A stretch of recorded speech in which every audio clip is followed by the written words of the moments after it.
Himayin natin yung naging resulta ng Game 5 ng PBA 49 season PBA Philippine Cup Finals at eto, buhay pa ang TNT, no? Still alive sa kanilang bid na makakuha ng Corona at ng Grand Slam sa 49th season PBA at nagwagi nga sila kontra San Miguel sa score na 86-78. So ano nga ba yung tingin natin yung mga isa sa mga naging susi, no, sa panalo ng TNT? Well, siguro to start off ay talagang yung TNT played with a sense of urgency and it showed early in the game, and in the first half nga ay nakita natin na yung first half nila they shot 17 of 38 from the field. That's 45%, no, para sa TNT nung first half pa lang. And then on the other hand, yung San Miguel shot just 11 of 46 from the field goal. So that's 24%. So napakababa yun, no, for a team like San Miguel who in game 4 shot the lights out, no. They played very well. Excellent sila sa inside and pati sa outside. Maganda yung kanilang shooting. But for this game number 5, they only shot 24% in the first half yan, no. And they ended up shooting only 32.1% from the field. Napakababa, no, para sa San Miguel Beermen, no. And then yung TNT finished the game shooting 43.8% from the field. So hindi nalalayo doon sa kanilang naitala nung first half. So you can see that yung opensa talaga ng TNT was clicking in game 5, and of course kanila rin depensa na naging ano din nila, no, naging personality nila doon sa kanilang first two titles dito sa 49 season PBA, no, dito sa 49 season nga ng liga ay known sila for their defense, no. And for tonight's game, pinakita nila yung kanilang depensa by limiting San Miguel to 24% in the first half, and that led to San Miguel only shooting 32.1% sa field goal for the entire game. So yan yung isa sa mga rason kung bakit nanalo itong TNT. They limited San Miguel to only 78 points, no. This is their lowest in the finals. Ginawa nilang low scoring yung laro at nakatulong nga yun para makuha ng TNT yung panalo, no, kontra dito nga sa San Miguel, no. But despite the win by TNT, alam naman natin na TNT is still down 3 games to 2. Pero what they did after tonight's game is they extend the series, no. Yun yung kanilang naging achievement for this game number 5. Na-extend nila yung kanilang series and still they have a chance at a Grand Slam, at least at this moment, no. Buhay pa sila. They force a game 6, and definitely kung manalo pa ang TNT sa game 6, that will be a different story altogether. Game 7, anything can happen sa game 7. So yun ang masasabi natin yung aim, no, yung minimiti ng TNT, no, na maipuwersa yung game 7. But again, definitely they will take it one game at a time and they will try to win muna yung game 6 that will be held on Friday sa Phil Sports Arena. Key players for this game 5, Brandon Ganuelas Roser, no. If you look at his numbers across the board, 18 points and 5 rebounds for the big man. But tingin natin yung naging talagang gumawa ng malaking impact, no, yung kanyang 3 steals plus yung 5 blocks, no. You can see si BGR, no, he was going after yung mga shots nila Junmar Fajardo. There was even a time na nasupalpal din niya si Don Trollano during that fourth quarter. And even yung steals, no, meron din siyang interception. I remember nung fourth quarter, meron ding interception na nagawa itong si Brandon Ganuelas Roser. So you can see yung energy niya, no, si BGR. And more importantly, no, he only had 2 fouls, no, kasi yan yung naging problema ni BGR in some of the games this series, yung foul trouble siya.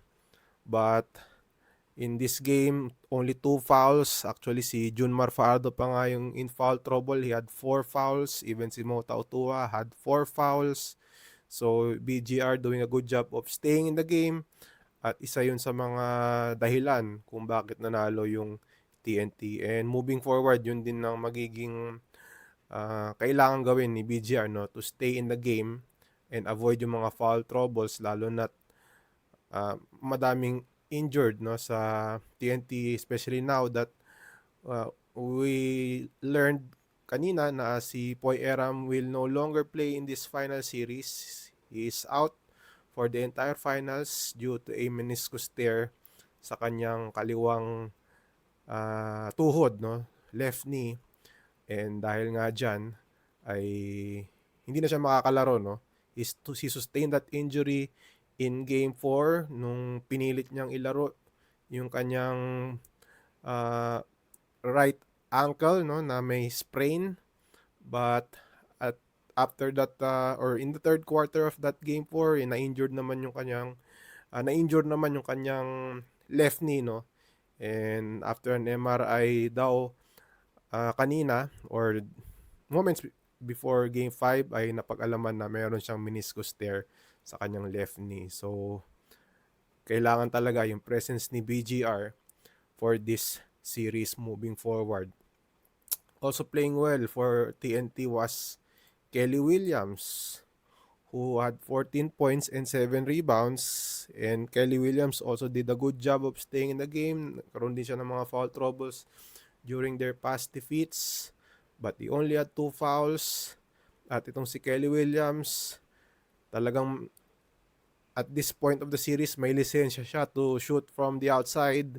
He shot 4 of 10 from 3-point range. Not impressive percentage wise, but good enough, no? Dahil nakabuslo siya ng 4 na tres, which actually he also did in Game 4, no? 4 of 12 from 3-point range. So, nakikita natin na may go signal itong si Kelly Williams to shoot from the outside, dahil nga siguro gusto ng TNT na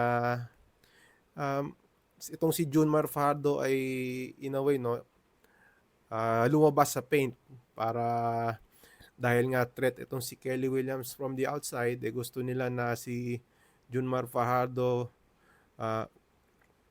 gusto nila na lumabas si Junmar Fajardo. And at least ang mangyayari doon is that will open up the lane, no? Parang yun yung gustong gawin ng TNT with Kelly Williams having the license to shoot from the outside. So good performance for Kelly Williams, 14 points and 7 rebounds. And again, yun yung susi, no, yung these two players, no, must stay in the game in order for TNT to have a chance in this final series as they battle San Miguel with Junmar Fajardo at the helm, no. Worth mentioning din yung nilaro ni Almon Vosotros. He had 11 points, 4 of 8 from the field. 18 minutes for Almon Vosotros, extended minutes. Lalo na ngayon na may injury din, no, si Simon Enciso. So, nabawasan na naman ng guards itong TNT after the injuries to Jason Castro and Reynam Batak. And Almon Vosotros able to play well with 11 points and with on 4 of 8 shooting from the field. At ang maganda rin nangyari doon is nagsasabay sila ni Jordan Heading, no, during the second half. And maganda yung kanilang naging tandem, and Jordan Heading was also able to contribute. He had 13 points, 6 rebounds, 5 assists, at 2 of 4 shooting from 3-point range. So, nag-click din yung opensa ni Jordan Heading for this game. But, yung pinakita ni Almon Vosotros, no, was vital, no, coming off the bench, lalo na depleted yung guard rotation ng TNT. Merong nakuwang contribution ng TNT from Almon Vosotros. So, that's huge for TNT, no. So, Almon Vosotros, I remember he had 14 points in a lopsided defeat against San Miguel, no?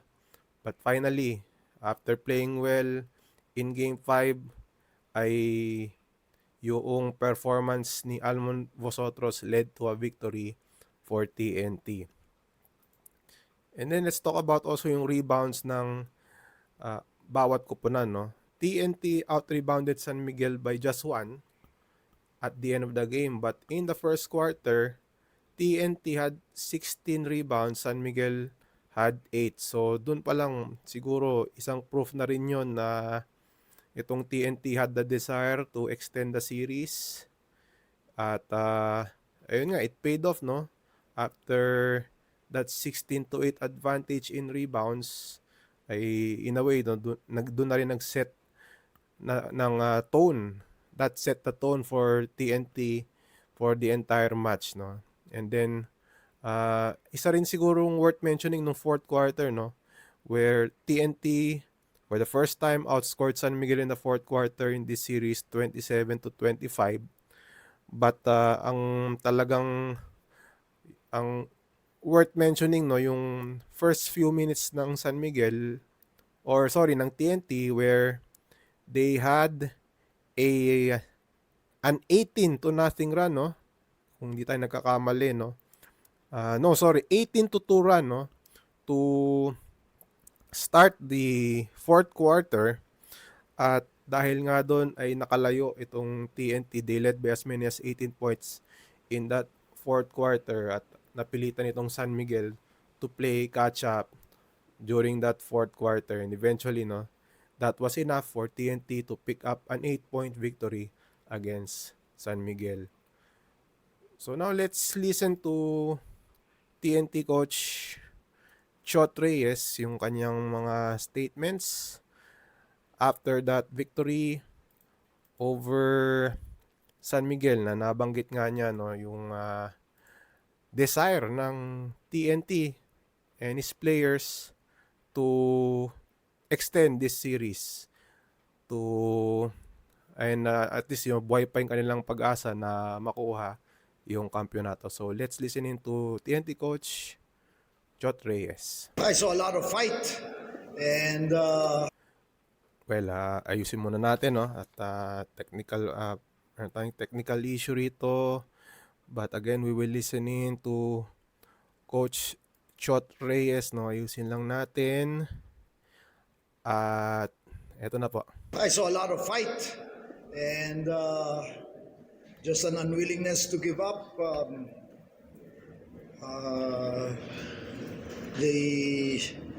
Our discussion, our pre-game talk was all about, this has been a very, very long season and now we're down to our final week.